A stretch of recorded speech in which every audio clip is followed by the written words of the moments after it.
87 number question है, एक व्यक्ति को अपनी एक पूंजी पर 15% लाभ होता है, दूसरी पूंजी पर 10% की हानि होती है। यदि इन पूंजियों का अनुपात 3:5 हो तो इन दोनों पूंजियों को इकट्ठा लेने पर उसे कितना लाभ अथवा हानि होती है। गौर कीजिए, आप ध्यान दीजिएगा इसको। कहता है कि एक व्यक्ति ने अपनी पूंजी को 15% लाभ पर, दो पूंजी है, मान लीजिए कि पहला पूंजी को मान लेते हैं 3x और दूसरा पूंजी को मान लेते हैं कितना 5x मान लेते हैं। यही ना आपका टोटल है, क्या दिया है देखिए, दो पूंजी है आपका। तो पहला पूंजी पर 15% लाभ लीजिएगा तो 115/100 हो जाएगा, होगा। और दूसरा पूंजी पर आप क्या कर रहे हैं, तो 10% की हानि है, तो 10% हानि होगा तो कितना हो जाएगा 90/100 हो जाएगा। बिल्कुल आसान।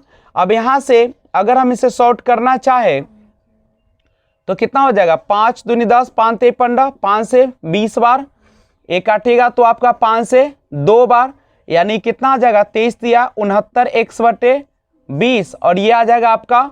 अच्छा, दोनों पूंजी को हम इकट्ठा कर ले, नहीं दोनों को इकट्ठा कर लीजिएगा तो हो जाएगा 9x/, लघुत्तम लीजिएगा तो 20 आ जाएगा, यानी 69x, आइए 2 से 10 बार तो कितना हो जाएगा 90x, यानी कितना हो जाएगा 9 और 9 6 15, 159/20 होगा।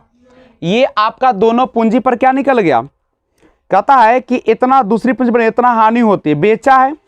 अब दोनों पूंजियों को इकट्ठा लेंगे तो दोनों पूंजी को इकट्ठा लीजिएगा तो कुल पूंजी कितना हो जाएगा, उसका कुल पूंजी जो हो जाएगा 8x हो जाएगा। क्यों 8x होगा, पहला 3x और दूसरा है 5x, तो टोटल हो जाएगा आपका 8x, यही ना आपका होगा। अब यहाँ पे गौर कीजिए थोड़ा सा, अब यहाँ पे कह रहा है कि इकट्ठा लेने पर उसे कितना लाभ या हानि होगा। अब 159x/20 रुपए में बेचा है, लेकिन खरीदा था कुल पूंजी उसके पास 8x है। इसको डिवाइड कीजिए तो 20 7 40, 20 8 तो 160 ना हो जाएगा, तो 7 बार लगाइएगा तो 140 होगा। तो 8 से तो कम है, 8 से कम है, यानी आपने जो बेचा है विक्रय मूल्य जो है आपका वह क्या है, कम है कि ज्यादा है। 20 7 40, 7 बार लगेगा, और यहाँ पे कुल पूंजी आपके पास 8x है, तो 8x पूंजी था आपका, यहाँ 7 दशमलव समथिंग आएगा, 7 रुपए कुछ आएगा। तो स्पष्ट है कि आपका जो कुल पूंजी था उससे कम में बेचे, और जब कम में बेचे तो आपको होगा क्या, हानि होगा। तो हानि बराबर फॉर्मूला होता है क्रय मूल्य, यानी 8x माइनस विक्रय मूल्य बटे 20, यही ना होगा। तो यहाँ कुछ नहीं तो 1 कर लीजिए, तो 20 से कितना हो जाएगा 160x 159x, 160 में से 159 जाएगा तो कितना हो जाएगा 1, तो 1 तो लिखेंगे नहीं।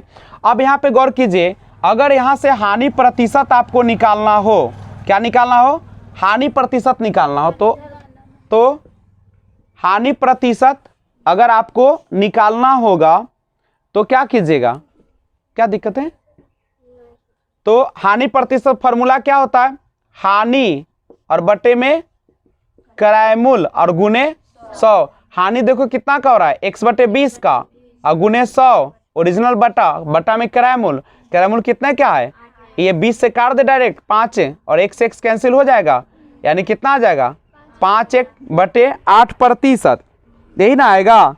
अब इसमें देखिए आंसर कौन सा दे रहा है, 87 का।